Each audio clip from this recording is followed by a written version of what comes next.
Assalamualaikum warahmatullahi wabarakatuh. Waalaikumsalam warahmatullahi wabarakatuh. Oke, alhamdulillah, alhamdulillah. Yang saya hormati teman-teman yang berkunjung hadir pada kegiatan PKM malam hari ini. Semoga semuanya dalam keadaan sehat walafiat. Saya Muhammad Zainul Fikri Laksana, biasa dipanggil Fikri, sebagai moderator. Ada Dina sebagai presentator pertama dan ada Muhammad Rifai sebagai predator kedua. Pada kesempatan hari ini kami akan mempresentasikan tentang hadis. Hadis merupakan salah satu sumber hukum dalam Islam. Apa sih yang dimaksud dengan hadis? Nah, untuk mengetahui jawabannya, mari kita perhatikan dengan baik penjelasan materi yang akan disampaikan oleh presentator kita malam hari ini. Disampaikan oleh presentator pertama, yaitu untuk Kadina. Kepada Kadina dipersilakan. Baik, terima kasih sebelumnya kepada moderator yang sudah mempersilahkan waktunya untuk saya, yaitu untuk presentasi pada malam hari ini. Jadi untuk hari ini yaitu kita akan membahas makna hadis dan sinonim. Nah, definisi hadis yang pertama, menurut bahasa, definisi hadis itu berasal dari bahasa Arab, dari akar kata hadasa yahdusu, hudusan, wa hadasa, yang berarti baru, lunak, lembut, berita atau perkataan. Dan menurut istilahnya, yaitu hadis itu adalah hal-hal yang berasal dari Nabi SAW, baik berupa perkataan, perbuatan, penetapan maupun sifat-sifat beliau, baik sifat-sifat fisik, moral maupun perilaku sebelum beliau menjadi nabi maupun sesudahnya. Dan untuk selanjutnya itu ada contoh hadis, perkataan atau bisa disebut hadis qauliyah. Nah, hadis qauliyah ini ada sabda dari Rasulullah SAW, yaitu yang berbunyi, man sarrahu an yusaffa alaihi rizquhu aw yunsa'a fi asarihi falyasil rahimah. Yang artinya barang siapa yang senang diluaskan rezekinya dan dipanjangkan umurnya, maka sambunglah tali silaturahmi atau silaturahim. Nah, jadi kalau misalnya kita pengen dipanjangkan umurnya, jadi harus menjaga hubungan tali silaturahmi gitu agar tidak terputus. Dan ada contoh dari hadis perbuatan juga, yaitu bisa disebut hadis fi'liyah.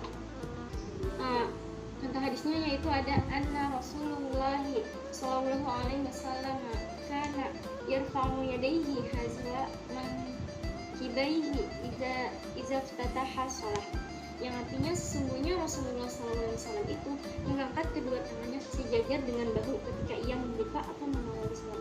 Nah, jadi ketika kita sholat itu kita harus mengikuti apa yang Rasulullah SAW contohkan, yaitu dengan sejajar dengan bahu. Kalau misalnya sejajar dengan bahu itu biasanya untuk yang dominan kepada yang perempuan gitu. Kalau yang laki-laki biasanya di belakang kuping. Jadi bergantung pada keadaan atau kondisi tersebut itu. Dan ada juga contoh hadis persetujuan atau takriri, yaitu dari Khalid bin Al-Walid, bahwasannya dia dan Nabi berkunjung ke rumah Maimunah, lalu disuguhi makanan daging dob atau sejenis kadal besar. Rasulullah mengulurkan tangannya untuk mengambil sebagian wanita yang melihat dan berkata, beritahu Rasulullah apa makanan tersebut. Maka para sahabat berkata, itu daging dob, ya Rasulullah. Ketika Rasulullah menarik tangannya, maka aku atau Khalid berkata, apakah itu haram ya Rasulullah? Rasulullah menjawab, tidak.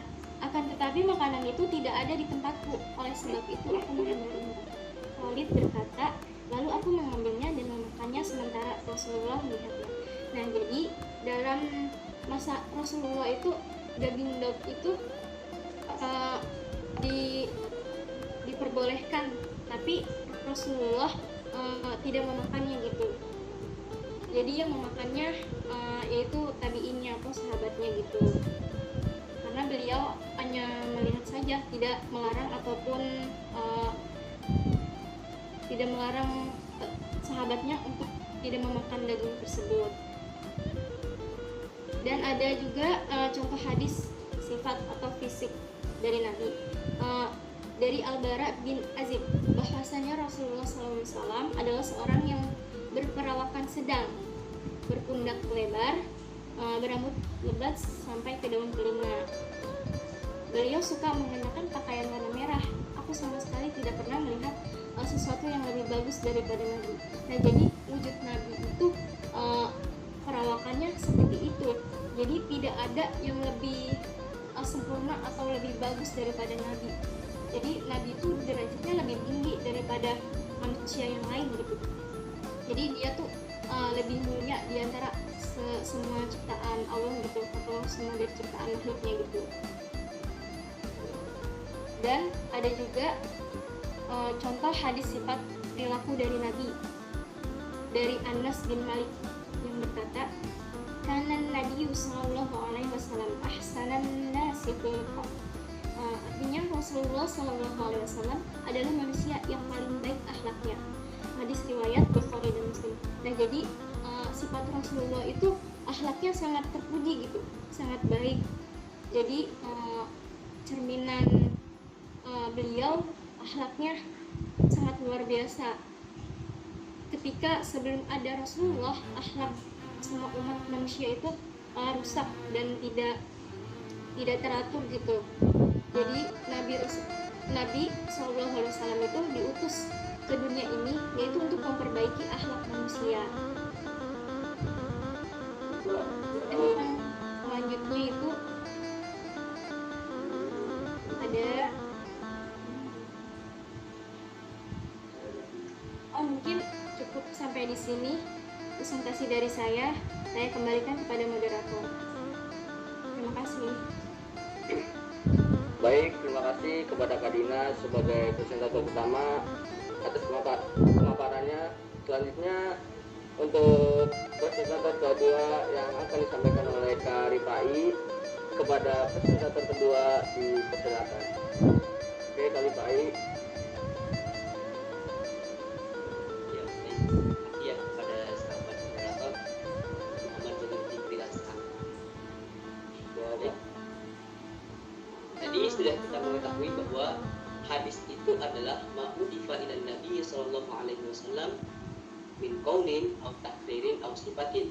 Segala sesuatu yang disandarkan kepada Nabi Muhammad SAW, baik itu dari perkataan Nabi, perbuatan Nabi, pengakuan Nabi, ataupun sifat-sifat Nabi, baik itu dari perilaku ataupun secara fisik Nabi, itu adalah dinamakan dengan hadis. Nah, yang dimaksud dengan hadis qauli atau hadis perkataan Nabi adalah segala sesuatu yang diucapkan Nabi Muhammad SAW adalah hadis. Begitu juga dengan perbuatan ataupun pengakuan. Nah, pengakuan itu tadi seperti dijelaskan tadi bahwa ada sahabat yang memakan daging dog. Kemudian beliau menawarkannya kepada Rasulullah. Kemudian Rasulullah menolak. Akan tetapi Rasulullah SAW itu tidak melarang para sahabat untuk memakan daging dog tersebut. Berarti Rasulullah itu mengizinkan para sahabat untuk memakan daging dog. Sifat Rasulullah itu juga dinamakan dengan hadis. Jadi segala sesuatu, segala aspek yang keluar atau yang terdapat pada diri Rasulullah SAW itu adalah hadis. Nah, hadis sendiri itu memiliki banyak nama atau sering kita sebut dengan sinonim ya. Dimana yang pertama adalah sinonim dari hadis itu adalah as-sunnah. Kemudian ada yang kedua khobar, kemudian yang ketiga ada athar. Dari sinonim bisa dikatakan dengan hadis, tapi tidak semua sinonim itu bisa dinamakan hadis. Jelas kali kita jelasan.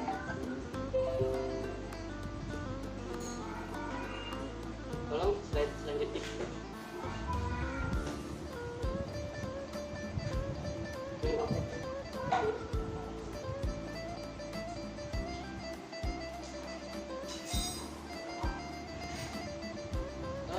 sedikit ke atas.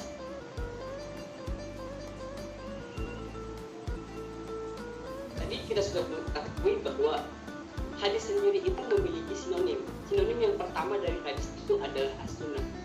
Apa sih yang dimaksud dengan as-sunnah ini? Para ulama itu berbeda pendapat tentang mendefinisikan sunnah. Yang pertama itu ada secara bahasa atau secara etimologi. Menurut bahasa sendiri, sunnah itu dibagi menjadi dua. Itu yang pertama adalah sunnah itu adalah suatu perjalanan yang diikuti atau siratul muttaba'ah. Ya. Jadi sunnah itu adalah perjalanan yang diikuti mulai dari Rasulullah SAW mengeluarkan hadis itu sampai diriwayatkan kepada para sahabat, kepada tabi'in, kepada tabi'in atau kepada ulama-ulama setelah para tabi'in dan khususnya sampai kepada kita di zaman sekarang. Menurut bahasa yang kedua, sunnah itu menurut bahasa adalah tradisi atau kebiasaan yang berjalan secara terus-menerus atau disebut dengan al-adatul mustamirah. Ya. Jadi sunnah itu menurut bahasa itu adalah kebiasaan yang dilakukan oleh Rasulullah SAW. Kemudian para sahabat mengikuti kebiasaan yang dilakukan oleh Rasulullah. Begitu juga dengan tabi'in dan seterusnya sampai kepada kita. Kemudian sunnah menurut istilah atau terminologi berbeda-beda pendapat tergantung bagaimana para ulama mendefinisikan as-sunnah itu sebagai ilmu yang dimiliki dari ulama hadis, atau ulama fikih, atau ulama usul fikih, atau ulama mu'iddah. Ya. Jadi para ulama ini berbeda pendapat tentang mendefinisikan sunnah secara Islam. Yang pertama itu adalah definisi sunnah menurut Al-Qur'an. Menurut ulama hadis adalah bahwa maknanya sama dan Nabi oleh segala sesuatu yang dikatakan kepada Rasulullah SAW dari perkataan, perbuatan, pengakuan ataupun sifat-sifat itu menurut ulama hadis akan juga berhadis. Jadi para ulama ahli hadis itu akan bahwa as-sunnah artinya sama. Kemudian para ulama fikih itu berbeda pendapat tentang as-sunnah, di mana para ulama fikih sendiri sebagai sifat syarak yang menurut pekerjaan tetapi tidak wajib melakukannya. Kalau di usul fikih itu dinamakan dengan mayuzab ala fi'lihi wa la yu'aqabu ala tarkihi. Mana ketika kita melaksanakan sunnah itu kita akan diberikan pahala atau balasan dari apa yang kita perbuat dari kita mengerjakan sunnah, dan kita tidak akan diberi siksaan atau diberi hukuman ketika kita meninggalkan sunnah. Itu menurut ulama fikih. Itu sama halnya dengan sholat duha. Rasulullah SAW itu menganjurkan sholat duha, tetapi Rasul itu punya sunnah, bukan wajib. Kalau lah misalnya sholat duha itu dinamakan dihukumi sebagai wajib, pasti umat manusia atau umat Islam ini akan melaksanakan sholat duha itu sebagai kewajiban. Akan tetapi Rasulullah itu hanya menetapkannya sebagai as-sunnah, di mana as-sunnah sendiri bisa kita artikan secara spesifik, yaitu diberi pahala ketika mengerjakannya namun merugi ketika meninggalkannya. Ya. Kemudian as-sunnah menurut istilah kalangan ulama usul fikih. Menurut ulama usul fikih, sunnah itu adalah segala sesuatu yang diriwayatkan dari Nabi dan bukan Al-Quran, yaitu segala perkataan, perbuatan, pengakuan, dalil maupun syarat. Nah, para ulama usul fikih berpendapat bahwa hadis itu adalah yang diriwayatkan atau yang dikeluarkan atau yang datang dari Nabi Muhammad SAW, dan itu bukan hadis dan itu bukan Al-Quran. Nah, jikalaupun ada di dalam hadis yang menjelaskan tentang Al-Quran, itu Rasulullah hanya ingin menjelaskan tentang isi-isi atau maksud tujuan dari Al-Quran. Contohnya seperti sholat 5 waktu atau berwudu. Bahwa di dalam Al-Quran itu tidak dijelaskan secara spesifik bagaimana kita mengerjakan sholat, bagaimana kita mengerjakan takbiratul ihram, bagaimana syarat sholat, bagaimana rukun-rukun sholat.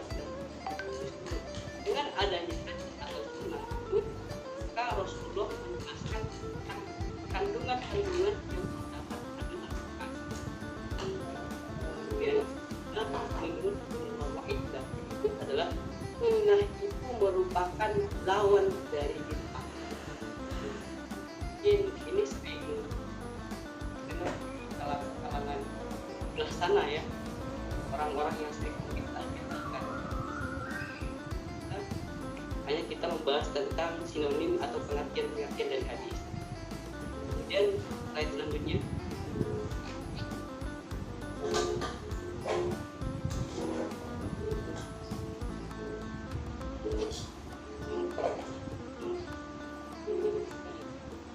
Hadis juga biasa disebut dengan khobar atau berita ya, sebagaimana didefinisikan secara bahasa bahwa khobar itu diartikan an-naba atau berita.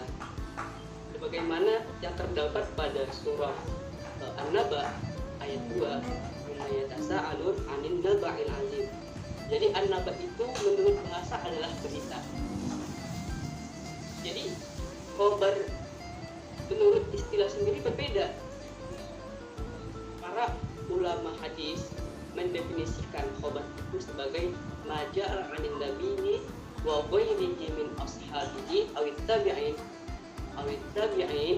aw min dunihim, segala sesuatu nabi dan yang lain, sahabat, tabi'in. Jadi khobar itu menurut istilah atau terminologi itu segala sesuatu yang datang dari Nabi Muhammad SAW atau dari sahabat-sahabat Nabi atau dari tabi'in atau tabi'in atau selain mereka atau ini kita sebut dengan para ulama-ulama salaf atau ulama-ulama salaf ya.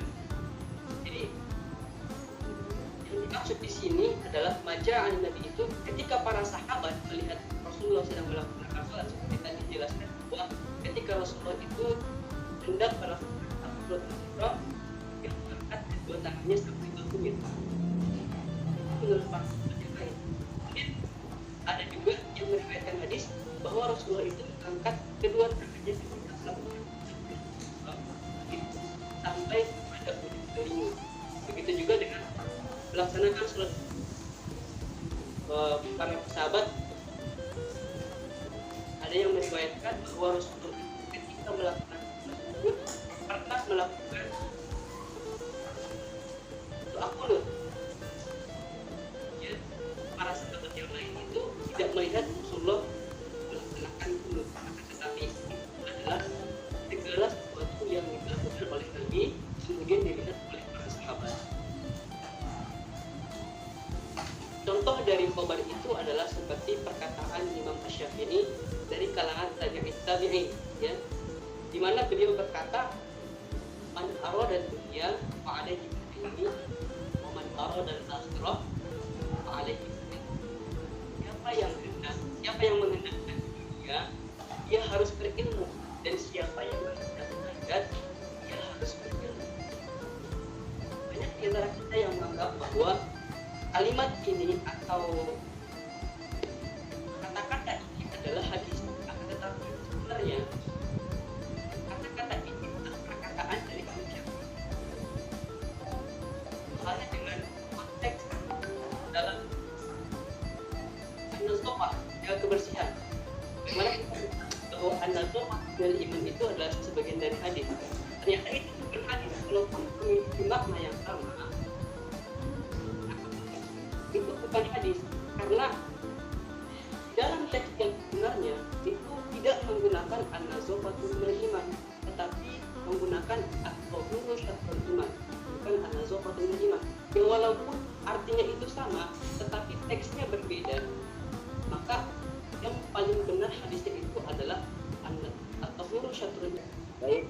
kasih kepada Kak Muhammad Rifai yang sudah memaparkan materi kedua.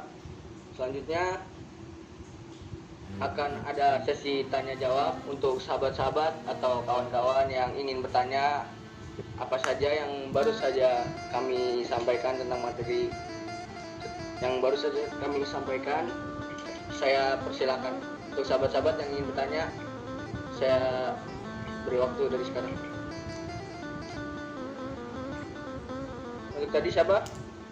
Boleh diulang yang tadi nanya pertama. Kakak siapa namanya? Oke, assalamualaikum warahmatullahi wabarakatuh. Waalaikumsalam warahmatullahi wabarakatuh. Perkenalkan, nama saya Muhammad Lutfi, asal dari Madinah, Madinah Natal.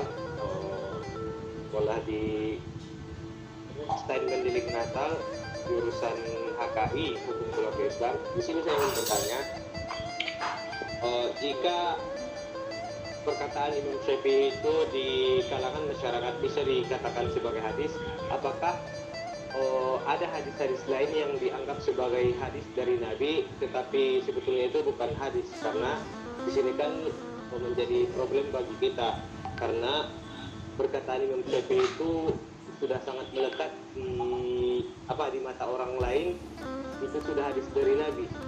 Oke, mungkin itu dulu. Terima kasih Pak MC. Assalamualaikum warahmatullahi wabarakatuh. Terima kasih. Selanjutnya saya kumpulkan dulu ya untuk pertanyaannya. Selanjutnya yang ingin bertanya lagi siapa? Boleh record. Lalu sebutkan namanya, asal dari mana, sekolah, gimana.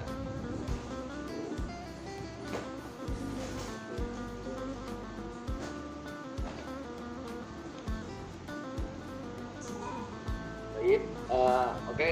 Apa tidak ada lagi? Kalau tidak ada, saya akan jawab. Gimana untuk sahabat-sahabat? Nah, tadi ada yang nanya di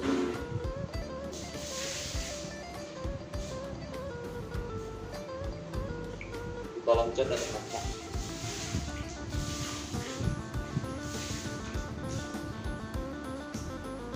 Pertanyaan dari Rizka Amelia. Kak, boleh tanya soal kedudukan hadis bukan sinonim hadis. Nah, jadi pada pertemuan hari ini kita itu masih membahas tentang definisi hadis dan sinonim-sinonim hadis. Nah, kemungkinan untuk pertemuan kedepannya kita akan membahas tentang kedudukan hadis. Apakah itu hadis sahih atau hasan dzati atau haif atau semacamnya. Nanti pertemuan selanjutnya akan kita bahas. Itu yang akhirnya.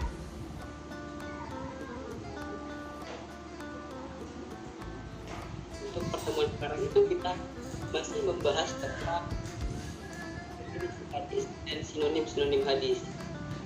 Pertemuan sekarang itu kita masih membahas tentang definisi hadis dan sinonim-sinonim hadis.